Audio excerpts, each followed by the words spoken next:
बिस्मिल्लाहिर्रहमानिर्रहीम। अस्सलाम वालेकुम नाज़रीन, आप यूट्यूब चैनल देख रहे हैं। मैं इमरान खान हूँ। इमरान खान साहब के बेटे और जुल्फ़ी बुखारी ये एक टीम बनाकर United nation human rights council में इमरान खान साहब के लिए आवाज़ उठाने के लिए पाकिस्तान में जो ह्यूमन राइट्स की वायलेशंस हो रही हैं उनके लिए आवाज़ उठाने के लिए गए। और उसके बाद पाकिस्तान की मिलिट्री एस्टेब्लिशमेंट से जुड़े हुए सोशल मीडिया या डिजिटल मीडिया ने और दीगर कुछ लोगों ने ये प्रोपेगेंडा शुरू कर दिया कि वो पाकिस्तान से GSP+ स्टेटस छीनना चाहते हैं।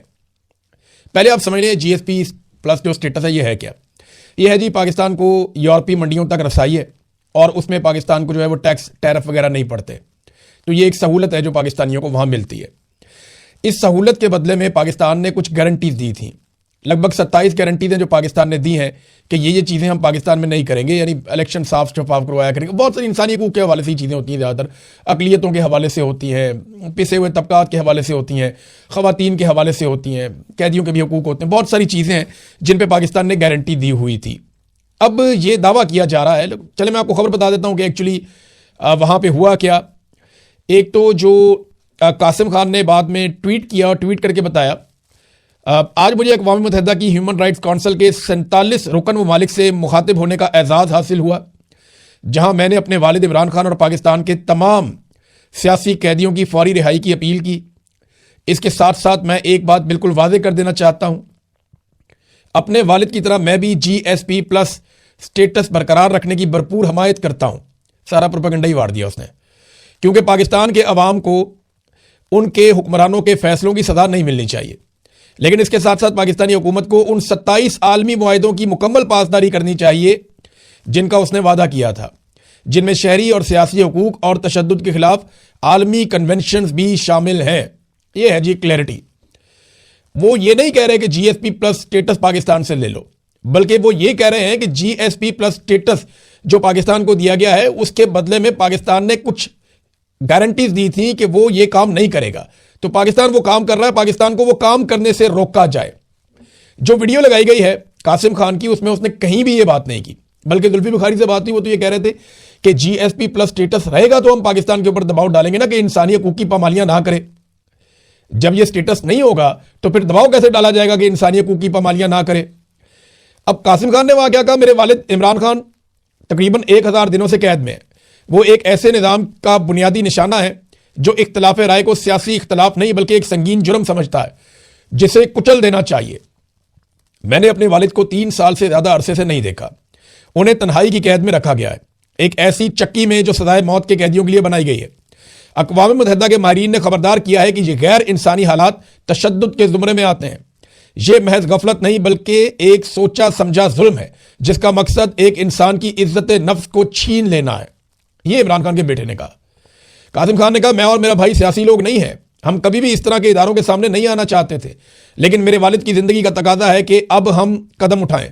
हम इस वक्त खामोश तमाशाई बनकर नहीं रह सकते जब हमारे वालिद की सेहत बिगड़ रही है और उन्हें हमसे दूर रखा गया है। ये जनाब कासिम खान ने बातचीत की है। फिर एक और कासिम खान ने बात की थी इससे पहले। उसने कहा, जी लोग कहते हैं कि क्या आपको अच्छा नहीं लगेगा कि इमरान खान डील करके इंग्लैंड आ जाए। मैं जानता हूं कि वो दीगर सियासी कैदियों को जेल में छोड़कर आए तो अपनी नज़रों में खड़े नहीं हो पाएंगे, अब वो इस तरह जी नहीं सकेंगे। इससे पहले उन्होंने कहा था कि हमारा वालिद टूटेगा नहीं, हार नहीं मानेगा। तो इमरान खान के बेटे भी जानते हैं कि उनका वालिद क्या है, ये है हकीकत। तो बिला वजह का प्रोपेगेंडा इधर की उठा उधर, ख्वाजा आसिफ जैसे लोग वो लग जाते हैं कि जनाब ये कर दिया वो कर दिया। भाई एक तो ये पढ़े लिखे नहीं है ना, वो अंग्रेजी के अंदर उसने तकरीर की है, उसको निकाल के उसको ट्रांसलेट कर दें। कहाँ पे वो कह रहा है कि जनाब GSP+ स्टेटस को पाकिस्तान के लिए खत्म कर दो, कहाँ कह रहा है वो कह रहा है जी मैं तो इसका हामी हूं जैसे मेरा वालिद हामी है। लेकिन मैं ये कहता हूं कि पाकिस्तान ने जो इंटरनेशनल गारंटियां दी हैं कि जुल्म और जबर नहीं करेगा, वो गारंटियां तो पूरी करे ना पाकिस्तान से आती है, और जुल्म तो बंद करे पाकिस्तान में। और ये तो एक हर इंसान को कहना चाहिए, हर सहाफ़ी को कहना चाहिए, हर सियासतदान को कहना चाहिए। बहरहाल आलिया हमजा साहबा को भी लाहौर से गिरफ्तार कर लिया गया। जुल्म के ऊपर जुल्म हो रहा है। आलिया हमजा आप सब जानते हैं कि बड़ी शानदार पॉलिटिकल वर्कर है, बड़ा साफ शफाफ उनका करियर है। कोई शरीफ खानदान की तरह उन्होंने लुटमार नहीं की हुई, कोई मरियम नवाज की तरह वो झूठ नहीं बोलती, कोई उन्होंने 2 नंबरी करके अब सियासत के अंदर नहीं आई, कोई मौरूसी सियासत में कोई बाप की तरफ से कोई माँ की तरफ से उनको सियासत नहीं मिली, कोई नाने दादे की तरफ से नहीं मिली।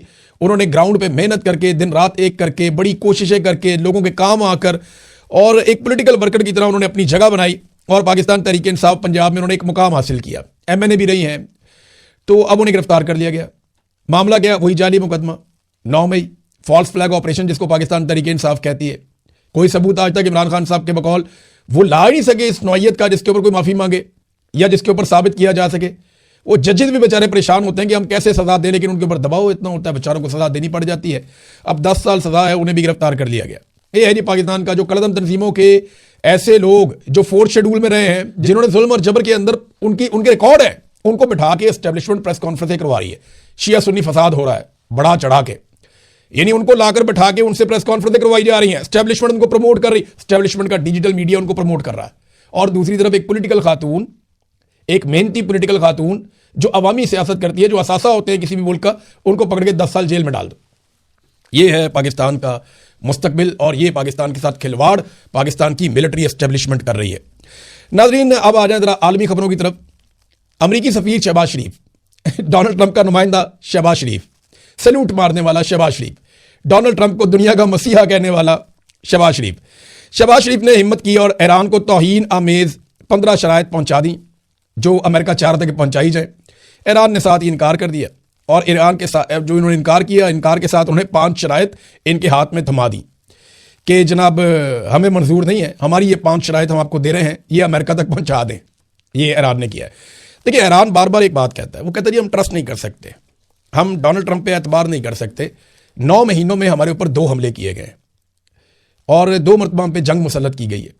और उस वक्त हमले किए गए जब हम मुज़ाकरात कर रहे थे और बातचीत किसी मंतकी अंजाम की तरफ जा रही थी, तो एकदम हमारे ऊपर अटैक कर दिया जाता है। तो 2 मरतबा धोखा हुआ, हम बार बार धोखा खाना नहीं चाहते। अब जो ईरान ने शराइत भिजवाई हैं, एक तो ईरान ने कहा जी कि जंगबंदी जो है वो ईरान की ख्वाहिश के मुताबिक होगी और जंगबंदी की कोई फौरी इम्कान भी उन्होंने कहा नहीं है। और जंग का खात्मा तब तक मुमकिन नहीं है जब तक ईरान की शराइत जो है वो कबूल नहीं होती और हम अपनी कार्रवाइयाँ जारी रखेंगे। अब 5 शराइत ज़रा आप सुन लें जो उन्होंने की हैं। नंबर 1, ईरान पर हमले और टारगेटेड किलिंग जो फौरी तौर पे बंद की जाए, यानी जो लीडर्स को कत्ल कर दिया जाता है, साइंसदानों को कत्ल कर दिया जाता है, अहम लोगों को कत्ल कर दिया जाता है और जो हमले किए जाते हैं फौरी तौर पे बंद किए जाएं, पहला मुतालबा। दूसरा, मुस्तकबिल में किसी भी हमले और जारहियत के ना होने की ठोस जमानत दी जाए कि आइंदा कोई हमला नहीं होगा। नंबर 3, जंग से ईरान में होने वाले नुकसानात का अजाला बसूरत मुआवजा किया जाए, निकालो हमारे नुकसान के पैसे। ये मैं आपको पहले भी बता चुका हूँ, ये उनका एक मुतालबा है। नंबर 4, मशरिक़ वस्ता में ईरान के इत्तेहादी या हमायत याफ्ता ग्रोहों के खिलाफ फौजी कार्रवाइयों को भी बंद किया जाए, यानी हिजबुल्लाह के खिलाफ जो किया जाता है, हमास के खिलाफ जो किया जाता है, उनके साथ जो लड़ाई हो रही है वो कार्रवाइयाँ भी बंद करवाई जाएँ। नंबर 5, आबनाए हुर्मुज़ पर ईरान के इख्तियार को तस्लीम किया जाए। यानी अब इसके हवाले से तो ईरानी फौजी तर्जुमान भी कह रहे हैं, बाकी लोग भी कह रहे हैं कि यह पहले जैसी नहीं रहेगी आबनाए हुर्मुज़, ये अब तब्दील हो जाएगी जंग के बाद। जंग खत्म होगी तो इसका कुछ और मामला होगा। ईरान को इस बात की समझ आ गई है कि इस जगह को कंट्रोल करके ईरान रोजाना बहुत पैसे बना सकता है। वो कह रहे हैं हम सालाना इससे $100 अरब बना सकते हैं। इतना पैसा कैसे कमा सकते हैं? कुछ दावे ये किए जा रहे हैं कि $2 मिलियन तक ईरान वसूल कर सकता है यहां से गुजरने वाले जहाज़ों से। अलग अलग रकम रखेगा और यहां से ईरान पैसे वसूल करेगा और जो ममालिक अपना फ्यूल यहां से भेजेंगे ईरान उनसे पैसे लेगा। ईरान ने इस किस्म का इंदिया दिया है। अब ये शराइत तो अमेरिका के लिए बड़ी तौहीनामेज़ है, बड़ी मुसीबत बन जाएगी उनके लिए। देखिए ना, अमेरिकन सेनेटर्स क्या कह रहे हैं, उनके पार्लियामेंटेरियंस क्या कह रहे हैं। मैं सुन रहा था उनके खिताब, वो कह रहे हैं जी हमने अपने आप को एक अजीबोगरीब मुसीबत में डाल लिया। आबनाए हुर्मुज़ जंग से पहले खुली थी और बेहतरीन काम चल रहा था, हमने जंग की, जंग के अंदर हासिल भी कुछ नहीं किया और आबनाए हुर्मुज़ बंद करवा ली। अब उसको खुला रखने के लिए हमें रोजाना $2 अरब कम से कम चाहिए। और ये $2 अरब कोई छोटी रकम तो नहीं है। पूरी दुनिया के अंदर महंगाई बहुत बढ़ती चली जा रही है, अमेरिका में कीमतें बहुत ऊपर जा रही हैं। ये मसला हमने खुद अपनी बेवकूफ़ी से पैदा किया है, ये जनाब अब अमेरिकन कह रहे हैं। डोनाल्ड ट्रंप को हर हाल में इस लड़ाई से बाहर निकलना है और बाहर निकलने के लिए बहुत सारे इस किस्म के शवाहिद सामने आ रहे हैं, बहुत सारे लोग ये बात कर रहे हैं। और इसराइल के अंदर ये खबर भी छपी है कि इसराइल को इस बात का शुबा हो गया है कि हफ्ते वाले दिन कहीं अमेरिका इस लड़ाई से निकल ही ना जाए। जुमे तक की डेडलाइन में कोई ना कोई अगर कार्रवाई हो गई और हफ्ते को डोनाल्ड ट्रंप ने अनाउंस कर दिया कि अमेरिका अब इस लड़ाई को ख़त्म कर रहा है, तो इसराइल के लिए बड़ी मुसीबत बन जाएगी, क्योंकि ईरान ताकत के साथ इस लड़ाई को अगर ख़त्म करेगा तो फिर काबू नहीं आएगा। और ईरान ने वो जो मिसाइल प्रोग्राम ख़त्म करने वाली शर्त है वो तो मानने से बिल्कुल इनकार कर दिया है। हाँ, बैकडोर चैनल पे कुछ ना कुछ राब्ते हो रहे हैं, लेकिन जो पाकिस्तान के अंदर ईरानी सफ़ीर हैं उन्होंने ये कहा कि अमेरिका और ईरान के बीच में बिलवास्ता या बिलावास्ता कोई बातचीत नहीं हो रही। हाँ, ये ज़रूर है कि अमेरिका कुछ ममालिक के साथ बातचीत कर रहा है कुछ ममालिक ईरान के साथ बातचीत कर रहे हैं, लेकिन एक दूसरे के पैगाम रसानी के बजाय अभी एक दूसरे का मूड चेक किया जा रहा है और कैलकुलेशंस की जा रही हैं कि कहां पे जाकर यह जंग खत्म हो सकती है। मुज़ाकरात कहां होंगे? पाकिस्तान में होंगे, तुर्की में होंगे? अभी इस हवाले से कुछ भी तय नहीं हुआ। बल्कि एक और बड़ी इंटरेस्टिंग चीज़ है, जो अमरीकी तर्जुमान है व्हाइट हाउस की, उन्होंने एक स्टेटमेंट जारी किया है कि पाकिस्तान में अमेरिका और ईरान मुज़ाकरात पर जो क्यासाराइयाँ हो रही हैं उनको सरकारी मौक़िफ़ ना समझा जाए। एक तरफ डोनाल्ड ट्रंप शहबाज शरीफ का ट्वीट उठाकर उसको पोस्ट कर देते हैं और दूसरी तरफ व्हाइट हाउस उससे अपने आप को अलग कर देता है। ये बड़ी अजीब सूरत हाल है। यानी व्हाइट हाउस के अंदर क्लैरिटी नहीं है कि इस तरफ जाना है या इस तरफ जाना है। ट्रंप जो है वो उसको अप्रिशिएट कर रहा है, उसको पोस्ट कर रहा है शहबाज शरीफ के स्टेटमेंट को। व्हाइट हाउस कह रहा है जी अभी इसको आप सरकारी मौक़िफ़ ना समझें। तो जो ट्रंप कर रहा है क्या वो भी सरकारी मौक़िफ़ नहीं है? तो ये एक अजीबोगरीब सूरत हाल बन गई है। अमेरिका में काफ़ी कन्फ्यूजन है इस सारे मामले को लेकर, और इस बीच में अभी भी लड़ाई चल रही है। ईरान ने 81वां हमला किया है। ये लहर जो मिसाइलों की गई है इसराइल पे, ये 81वीं लहर है। यानी इतने हमले ईरान अब तक कर चुका है, बेशुमार उन्होंने हमले कर दिए हैं, ड्रोन्स के, मिसाइलों के। और अब जो हमला किया है ये बड़ा ज़बरदस्त हमला है। इसमें हुदैरा शहर है वहाँ पे, और 70 मकामात हैं इसराइल में जहाँ पे मिसाइल दागे गए हैं मुख्तलिफ रिपोर्टों के मुताबिक, और इसराइली पावर प्लांट पर ताबड़तोड़ हमले किए हैं। ईरान ने ये औरोत राबन पावर प्लांट है और यहाँ से ये धुएं उठते हुए, आग के शोले उठते हुए दिखाई भी दे रहे हैं। तो ईरान खौफनाक हमले कर रहा है इसराइल के ऊपर, और ईरान की जानिब से ये अनाउंस भी किया गया है कि ये अमेरिका के मुज़ाकरात के दावे का जवाब है, ये जो इसराइल के ऊपर हमने अटैक किए हैं, और किसी सूरत भी वो इसराइल के ऊपर भरोसा करने को तैयार नहीं है। नाज़रीन, कतर को एक बात समझ आ गई है कि इस लड़ाई में ट्रंप के सियासी मुस्तकबिल का मामला है, नेतन्याहू की अपनी सियासत का और इसराइल का अपना एक मामला है। तो इस चक्कर में कतर का जो है वो त्या पांचा ना हो जाए। उन्हें समझ आ गई है कि इस लड़ाई में वो end of the day loser होंगे। ईरान के साथ कुछ भी होगा वो जाते जाते खलीजी ममालिक को तबाह कर देगा और इसराइल का बहुत बुरा हाल कर देगा। ट्रंप की सियासत बचती है या नहीं बचती, लेकिन इस चक्कर में ये रियासतें जो है वो बुरी तरह मुतासर हो जाएंगी। तो कतर ने इस पर एक स्टेटमेंट जारी किया, और कतरी वजारत खारजा के तर्जुमान माजिदुल अंसारी का एक स्टेटमेंट है। वो ये कहते हैं ईरान यहां हजारों साल से मौजूद है, कोई कहीं नहीं जा रहा, मुकम्मल खात्मा कोई ऑप्शन नहीं है। किसी भी सियासी खिलाड़ी की ख्वाहिश या जिद पर कोई कौम या मुल्क सफाए हस्ती से नहीं मिट सकता। अब समझ गए आप बात?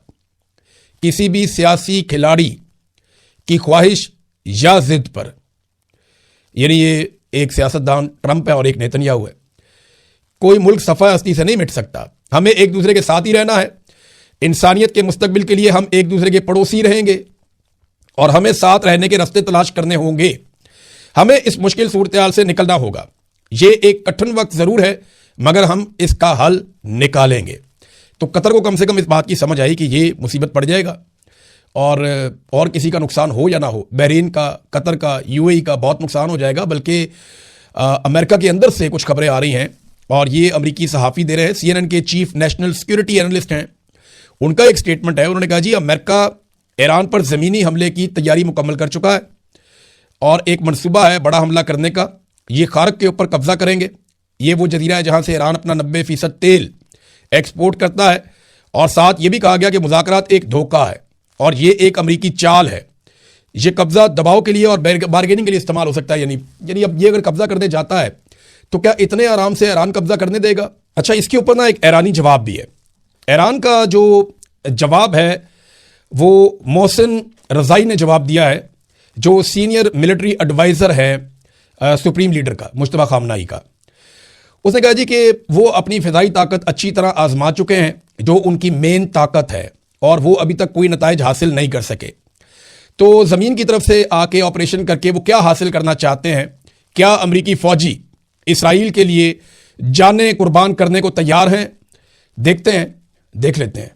तो ये ईरान की तरफ से इसका रद्द-ए-अमल है। नाज़रीन, ट्रंप ने, मैंने पिछले वीलॉग में आपको बताया था, एक तोहफे का दावा किया था कि ईरान की जानिब से एक तोहफा मिला। वो खबर खुल गई है, क्या तोहफा मिला।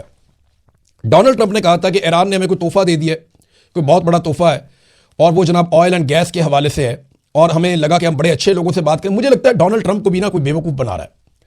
इस रीजन के ही कोई ममालिक कर रहे हैं या कोई भी कर रहा है, डोनाल्ड ट्रंप को बेवकूफ़ बनाया जा रहा है। ईरान ने आबनाए हुर्मत से बहरी जहाज़ों को गुजरने की इजाज़त दे दी थी। उसने कहा था ये सबके लिए खुला है, और बहुत से ममालिक ईरान की शराइत के ऊपर ईरान से बातचीत करते हुए आबना हुर्मुज़ से अपने तेल के टैंकर निकाल भी रहे थे, बहुत बड़ी तादाद में तो नहीं लेकिन थोड़े बहुत। अब वो डोनाल्ड ट्रंप के खाते में डाल दिया उठा के किसी ने, या पता नहीं डोनाल्ड ट्रंप से झूठ बोला गया या डोनाल्ड ट्रंप ने आगे को भड़क मार दी। डोनाल्ड ट्रंप ने कहा जनाब कि ये तो ऑयल और गैस का हमें तोहफा मिल गया ईरान की तरफ से। हालांकि ईरान ने खुद ये कहा है कि जो ममालिक जंग में फरीक नहीं है उनके जहाज आबना हुर्मुज़ से गुजरने देंगे, और उन्होंने कुछ जहाज़ों को गुजरने भी दिया। इन्होंने स्पेन को उन्होंने इजाज़त दी, कुछ और मुल्कों को इजाज़त दी, उन्होंने बांग्लादेश को इजाज़त दी, उन्होंने इंडिया को इजाज़त दी, उन्होंने पाकिस्तान को इजाज़त दी, उन्होंने चाइना को इजाज़त दी, श्रीलंका को भी इजाज़त दी, और रशिया भी जब चाहे इसको इस्तेमाल कर सकता है। तो अच्छा, एक और खबर भी आई है, रशिया से एक बहुत बड़ी खेप तैयार होकर ईरान की जाने पहुंच रही है, जिसमें ऐसा साजो सामान है जिससे अमेरिका को और इसराइल को प्रॉब्लम हो जाएगा और खित्ते के दीगर ममालिक को भी प्रॉब्लम हो जाएगा। तो ईरान की एक बड़ी मदद रशिया करने वाला है जल्द ही। और इसी सिलसिले में एक बंदरगाह जो कैस्पियन सी के ऊपर है ईरान की, उसके ऊपर इसराइल ने अटैक भी किया है, लेकिन उस अटैक से कोई फायदा नहीं हुआ। एक और आपको बड़ी अजीब चीज बताता हूं, अमेरिकी व्हाइट हाउस की तर्जुमान ने ईरान को एक धमकी लगाई, और ये बहुत ही अजीबोगरीब धमकी। इससे मुझे एक पुराना वाकया याद आ गया बचपन का। धमकी ये लगाई कि ईरान शिकस्त तस्लीम कर ले वरना और सख्त हमले करेंगे, शिकस्त तस्लीम कर ले। मैं छोटा सा था, एक दिन मैं देख रहा था हमारे इलाके में एक लड़का आता है मोटरसाइकिल पे, वो वहाँ मोहल्ले में लड़के खड़े हुए थे, उनसे पूछता है किसी का एड्रेस, और उनकी आपस में लड़ाई हो जाती है। वो लड़का उन लड़कों को मारना शुरू कर देता है अकेला। थोड़ी देर के बाद मैं देख रहा हूँ कि पूरा मोहल्ला उस लड़के से लड़ रहा था और वो अकेला सबको मार रहा था। फिर वो मोटरसाइकिल पे खड़ा होकर मार रहा था, फिर मोटरसाइकिल से उतरा नीचे, उसने बहुत मारा उसने सबको। मुझे जहां तक याद पड़ता है 8-9 लड़कों को उसने अकेले ने फेंटी लगाई उस लड़के ने। मैं छोटा था, खड़ा होकर तमाशा देख रहा था, कमाल फेंटी लगा रहा था वो बंदा। तो वहां मोहल्ले की 1-2 औरतें आई, तो उन औरतों ने उस लड़के को कहा कि पुत्र तू ही हार मान ले, पुत्र तू ही पीछे हट जा। तो वो वाकया मुझे याद आ गया, और बाद में हमें पता चला था वो लड़का बॉक्सर था, बड़ा ट्रेंड किस्म का, और वो कोई पाकिस्तान की नुमाइंदगी भी करने चाह रहा था पाकिस्तान से बाहर किसी मुल्क में, और पूरी तरह उन दिनों अपनी ट्रेनिंग में था। तो उसने अच्छी खासी फेंटी लगाई, जिसको कसुन पड़ता था ना वो फिर सामने से नहीं आता था, पीछे से घूम के आता था। तो एक एक मुक्के में मैंने लड़कों को गिरते हुए देखा था। तो ईरान की वैसी मिन्नतें अब व्हाइट हाउस कर रहा है कि हार मान लो नहीं तो हम और हमले करेंगे। तो मिन्नत तरले पे आ गया ऐसा लगता है। तो ये एक वाकया मुझे इसलिए याद आ गया, और मुझे अचानक वो जैसे ही मैंने ये स्टेटमेंट सुना व्हाइट हाउस की तर्जुमान का, मेरे दिमाग में फौरन वो औरतें आई कि ये लड़के तुझे मार नहीं पा रहे, लड़ाई खत्म करने के लिए तू ही हार मान ले, पीछे हट जा, चला जा यहां से। लेकिन वो भी डट के खड़ा था, वो हिलता ही नहीं था अपनी जगह से, वो बॉक्सर था, वो कुट रहा था। मुझे इसलिए वाकया याद आ गया। अब तक के लिए इतना ही, अपना ख्याल रखिएगा, अपने इस चैनल का भी। अल्लाह हाफ़िज़।